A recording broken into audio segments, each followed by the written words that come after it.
ఉద్యమాల కిల్లా పెద్దపల్లి జిల్లా. ఈ యొక్క పెద్దపల్లి జిల్లాలో రైతులకు భరోసాను కల్పిస్తూ బీఆర్ఎస్ పార్టీ పార్లమెంటు అభ్యర్థి ఉపలేశ్వరన్న గారు 36 గంటల నిరసన దీక్ష కార్యక్రమాన్ని రైతులకు ధైర్యాన్ని చెప్పేటువంటి విధంగా పంట ఎండిపోతుంటే కనీసం ఈ యొక్క రాష్ట్ర ప్రభుత్వం స్పందించడం లేదు.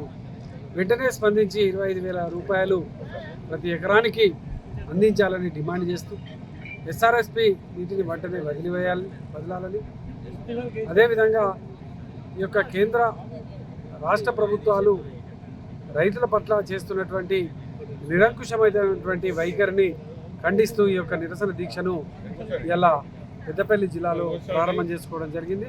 రైతులందరికీ కూడా భరోసా కల్పిస్తున్నాం. రేపటి కాలంలో రైతులకు ఏ కష్టం వచ్చినా ఏ ఇబ్బంది వచ్చినా మేము ఉన్నామని చెప్పేసి ఇలా ఉపలేశ్వరన్న ఇలా బరిగీసి ఇలా రాష్ట్ర ప్రభుత్వం మీద పోరాటం మొదలుపెట్టిండ్రు. రేపు జరగబోయేటువంటి పార్లమెంట్ ఎన్నికలలో కూడా ఉపలేశ్వరన్నను అఖండమైనటువంటి మెజారిటీతో గెలిపించి రేపు ప్రశ్నించేటువంటి ఒక గొంతుకగా మనకు ఇలా నాయకత్వాన్ని మీరందరూ కూడా పార్లమెంట్ అభ్యర్థిగా గెలిపించాలని కూడా ఈ సందర్భంగా నేను పబ్లిక్ ప్రజలను కోరుతాను.